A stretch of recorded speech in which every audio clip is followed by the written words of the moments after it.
کرنے والا ایک اللہ کی ذات ہے، تو پھر اللہ کا پیغام سمجھنا آسان ہے کہ اسے حق ہے کہ انسان مرد کیوں پیدا کیا اور اس ذات نے عورت کو کیوں پیدا کیا۔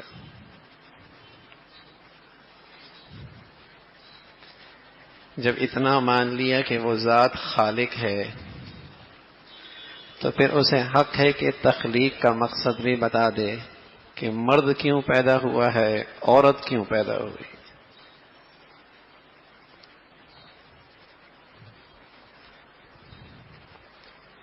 وہ قومیں جو اللہ کو مانتی نہیں، وہ مرد عورت کی زندگی کے معاملے میں آزاد ہیں، لیکن مسلمان اپنے اللہ کو مانتے ہیں، اور اللہ نے اپنے پیغمبر کے واسطے سے یہ بتایا کہ مرد کا کام یہ ہے، عورت کا کام یہ ہے۔ یہ دونوں الگ صنفیں ہیں، شخصیتیں الگ الگ ہیں، اور یہ بات مشاہدے میں ہے، فطرتی ہے کہ جو صلاحیتیں مرد میں ہیں وہ عورت میں نہیں، جو عورت میں ہیں وہ مرد میں نہیں۔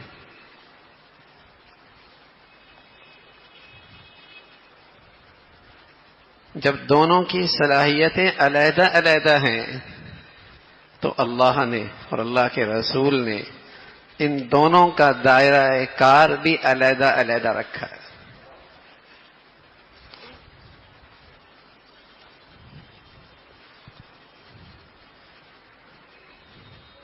آج باطل کے پاس پروپیگنڈے کی طاقت ہے، غلبہ اور قوت کا حصہ اس کے پاس ہے، تو بس اوقات مسلمان جو دینی صحبت سے محروم رہتا ہے اور قرآن کی تعلیمات سے دور ہو چکا ہے، اس کے پروپیگنڈے سے متاثر ہو کر وہ بھی اس صنف نازک اور اس عورت کے بارے میں گمراہ کن نظریات رکھنے لگتا ہے۔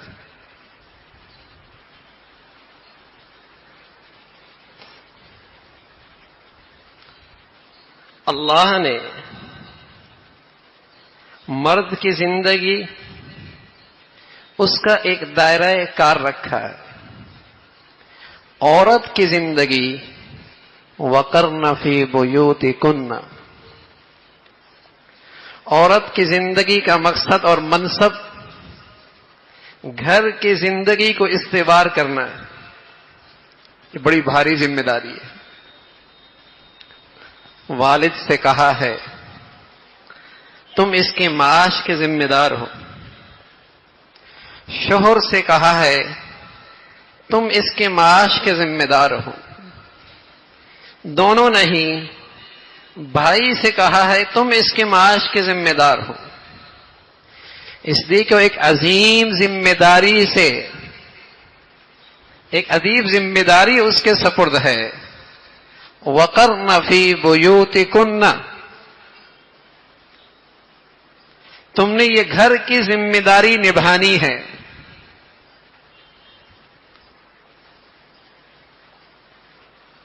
یہ جو گمراہی ہے کہ عورت مرد کے شانہ بشانہ،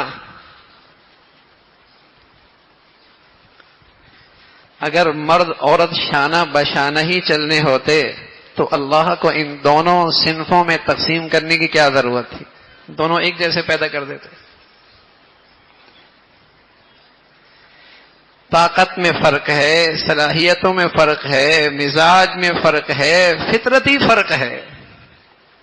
اگرچہ نئی فیشن نے اس فرق کو مٹانے کی بہت کوشش کی ہے کہ مرد کو عورت کا پہنا دیا اور عورت کو مرد کا پہنا دیا۔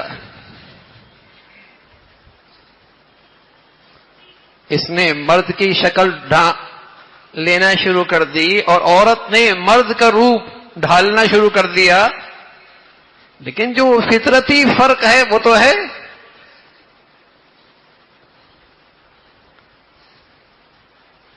دونوں کی زندگی کا دائرہ کار الگ ہے. وَقَرْنَ فِي بُيُوتِكُنَّ جب قرآن اترا ہے تو اس وقت اس امت کی سب سے بڑی خواتین ہیں جن کی پاکیزگی اور طہارت کے کیا کہنے. امہات المؤمنین اللہ کے نبی صلی اللہ علیہ وسلم کے ازواج جہاں پاکیزگی انتہا پر ہے.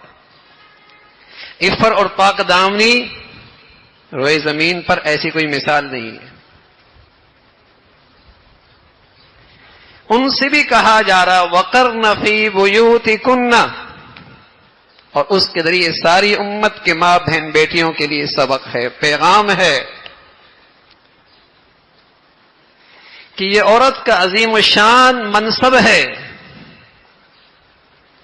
گھریلو زندگی کو استوار کرنا. اولاد کی تربیت ماں کی گود پہلی تربیت گاہ ہے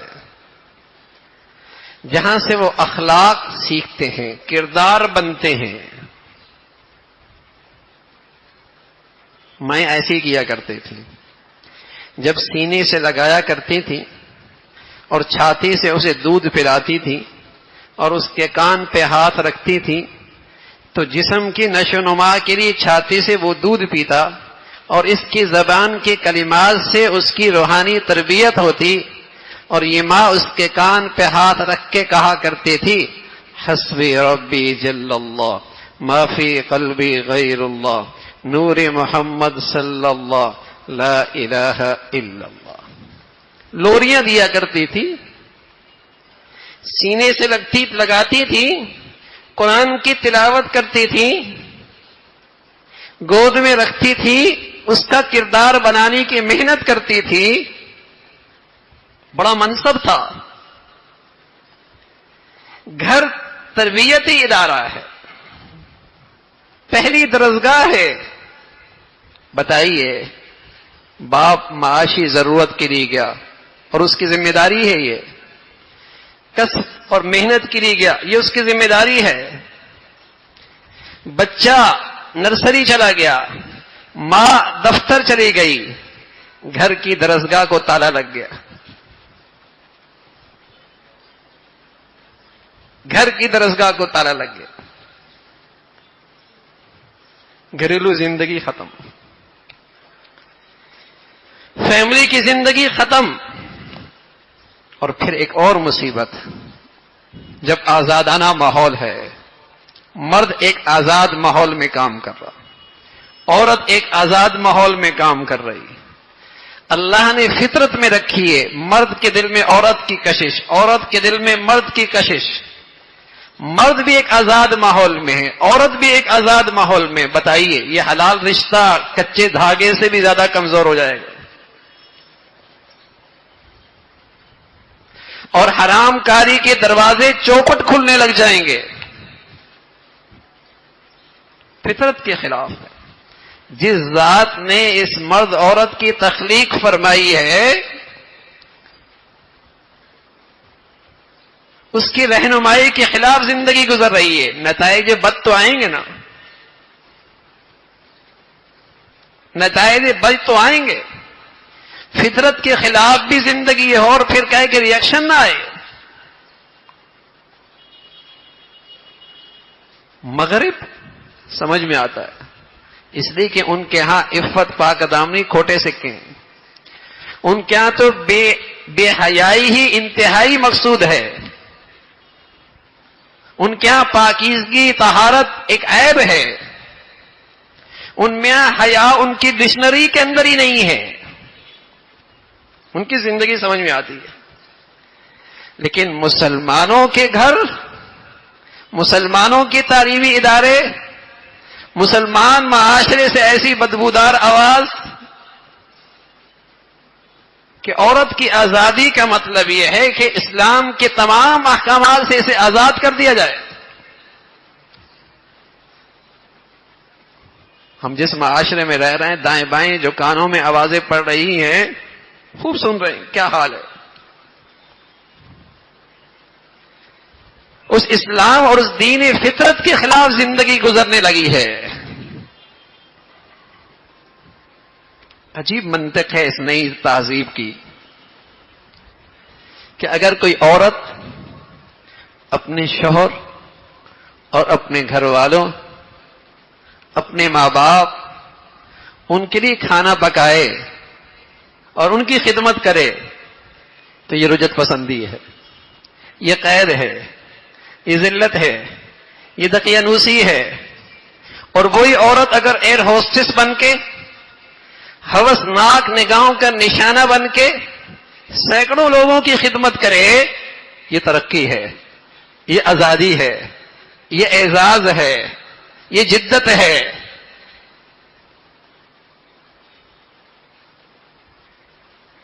عجیب بھی ہودگی ہے.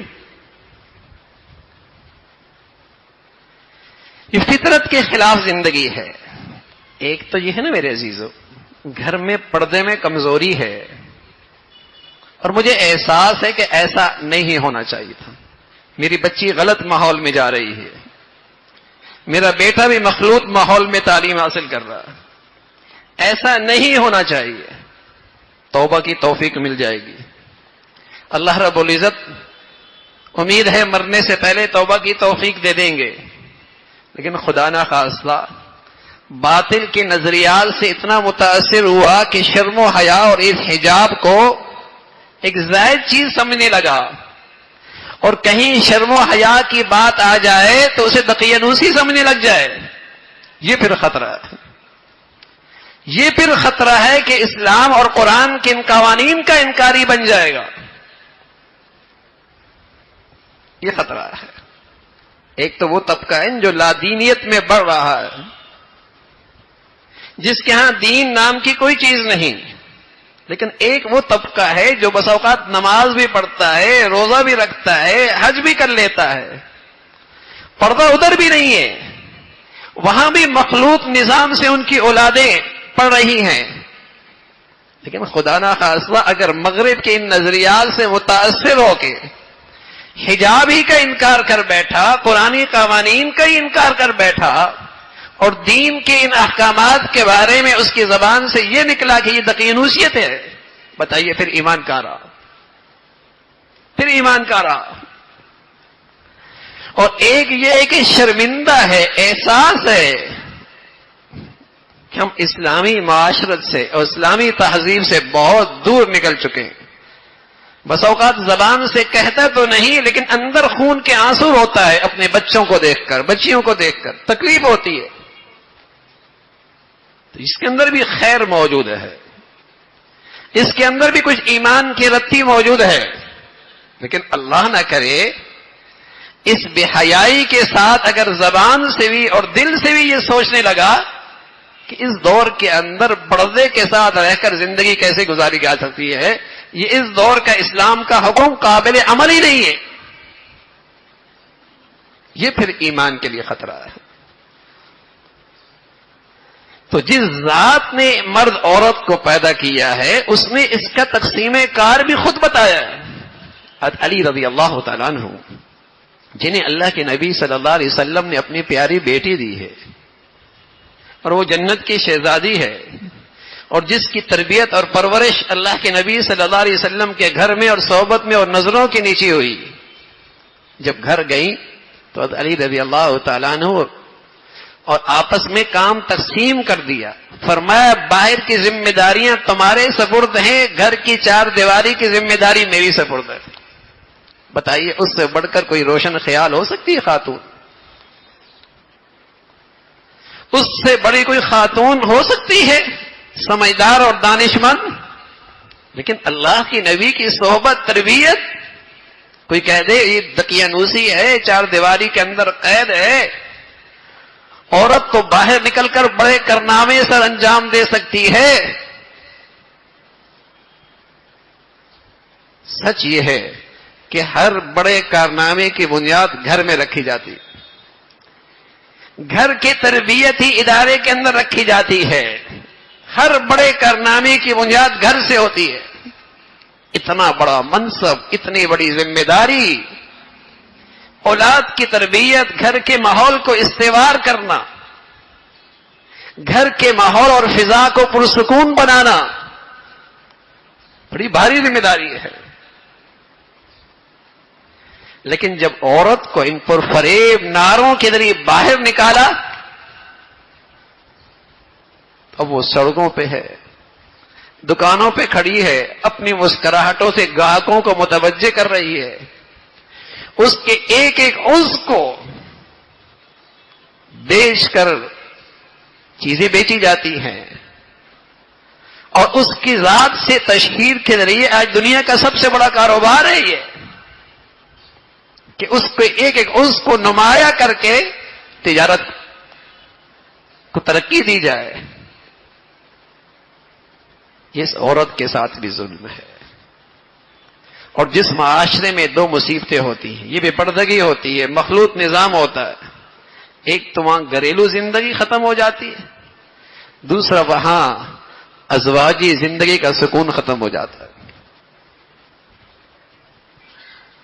مغرب اس گندگی کی انتہا پہ پہنچا ہوا ہے. بتائیے وہاں گھریلو زندگی ہے؟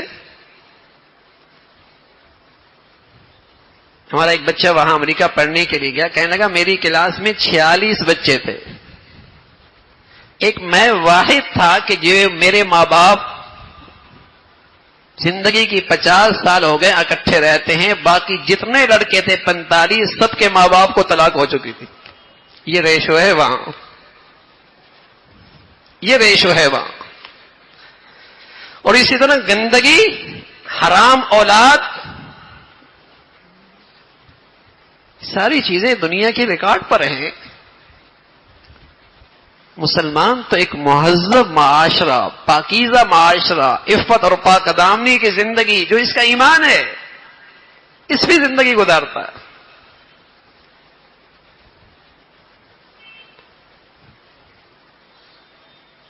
تو دینی صحبت سے دوری کا نتیجہ یہ ہوتا ہے میرے عزیزوں کہ گناہ کا احساس بھی ختم ہو جاتا ہے، بلکہ گناہ اچھائی بن جاتی ہے. رسول کریم صلی اللہ علیہ وسلم فرمانے لگے کیف بکم، اس وقت تمہارا کیا حال ہوگا، اذ رأیتم المنکر المعروف والمعروف والمنکر، جب تمہارے نظروں میں برائی اچھائی بن جائے گی اور اچھائی برائی بن جائے گی. حجاب، پردہ، حیا، غیرت یہ عیب بن گیا ہے. اور بے حیائی اور آزادی اور بے حیائی اور گندگی، آج یہ ترقی، یہ جدت، مسلمان معاشرے میں کتنے لوگ اس کی حمایت میں کھڑے ہوں گے. حالانکہ اللہ کے نبی صلی اللہ علیہ وسلم فرمانے کے ایک وقت ایسا آئے گا، کاسیات عاریات مومیلات مائلات رؤوسہن کاسنمۃ البخت لم یجدن ریح الجنہ وان ریحها لتوجد من مسیرۃ کذا وکذا. ایک دن ایسی مخلوق گلی بازاروں میں، تعلیمی اداروں میں تمہیں نظر آئے گی، مارکیٹوں میں لباس پہنی ہوگی پھر بھی بے لباس ہوگی. کاسیات عاریات، لباس پہنی ہوں گی پھر بھی بے لباس ہوں گی. اس قدر باریک ہوگا، اس قدر چست ہوگا، جسم کی ساری حیت جھلک رہی ہوگی. کاسیات عاریات ممیلات مائلات، مائل ہوں گی، مائل کریں گی. رؤوسہن کاسنمۃ البخت، ان کے سروں کے بال اونٹ کی کوہان کی طرح. لم یجدن ریح الجنہ، یہ جنت کی خوشبو بھی نہ سونگ پائیں گی. وان ریحها لتوجد من مسیرۃ کذا وکذا، حالانکہ جنت کی خوشبو میلوں میل آ رہی ہوگی. جب اللہ کے نبی نے یہ بات کہی تھی اس وقت یہ مخلوق کوئی نہیں تھی، لیکن نبی کی بات معجزہ ہے. آپ نے اس دور کو اپنی نبوت کی آنکھ سے دیکھا تھا، کیسی برائی پھیلی ہے، کیسی برائی پھیلی ہے. اور نتیجہ یہ ہے ہنستے بستے گھر اجڑ رہے ہیں، گھروں کی زندگی کا سکون ختم ہو گیا ہے. جب آزاد میل جول، بلکہ بنیاد ہی تعلیم کی آزاد تعلیمی نظام سے مرد عورت کی اختلاط کے ساتھ ہوگا، وہاں تو شرم و حیا کا جوہر ہی ختم ہو جائے گا. اس لیے کہ مغرب کے ہاں بے حیا ایک بیماری ہے، حیا ایک بیماری ہے. وہ چاہتے ہیں یہ جراثیم بچپن سے لے کر 55 تک کہیں آنے نہ پائے یہ بیماری. اور اسلام میں شرم و حیا ایک جوہر ہے. رسول کریم صلی اللہ علیہ وسلم فرمایا کرتے تھے الحیا والایمان قرناء جمیعا، ایمان اور حیا دونوں جوڑوے ہیں. جہاں سے ایک چلا جاتا ہے وہاں سے دوسرا بھی چلا جاتا ہے. جہاں ایمان ہے وہاں شرم و حیا ہے، اور جہاں شرم و حیا نہیں وہاں ایمان بھی چلا جاتا ہے. دونوں ساتھ ساتھ چلتے ہیں. تو اللہ نے مرد کی ذمہ داری لگائی ہے، باہر کی ذمہ داریاں ہیں، عورت کا منصب ہے گھر کو سنوارنا ہے، اولاد کی تربیت ہے، گھر کی پاکیزگی ہے، گھر میں تقوی کا ماحول ہے، یہ عورت کی ذمہ داری ہے. ہاں اگر باہر نکلتی ہے، کسی ضرورت کے لیے نکلتی ہے تو اللہ نے اس کے لیے ہدایت دی ہے. یا ایھا النبی، اے نبی، قل لازواجک، کہہ دیجئے اپنی بیویوں سے، وبناتک، اپنی بیٹیوں سے بھی کہہ دیجئے، ونساء المؤمنین، اور تمام ایمان والی عورتوں سے کہہ دیجیے گا، یدنین من جلابیبہن، جب باہر نکلو تو چہرے پہ چادر ڈال دیا کر، تاکہ پہچانی جائے کہ یہ باندیاں نہیں ہیں، یہ آزاد عورتیں ہیں، ایمان والیاں ہیں، تاکہ یہ پہچان ہو جائے کہ یہ آزاد مسلمان عورتیں ہیں، باندیاں نہیں ہیں. تو باہر نکلنا ہے، ضرورت کے لیے نکلنا ہے تو حیا کی چادر کے ساتھ نکلنا ہے. یہ شریعت ہے، یہ قرآن کا قانون ہے، اللہ کے نبی صلی اللہ علیہ وسلم نے اس کی ہدایات دی ہے. اللہ رب العزت مسلمانوں کو اپنے گھروں کے اندر، اپنے معاشرے کے اندر اس حکم پر بھی عمل پیرا ہونے کی توفیق نصیب فرمائے. وآخر دعوانا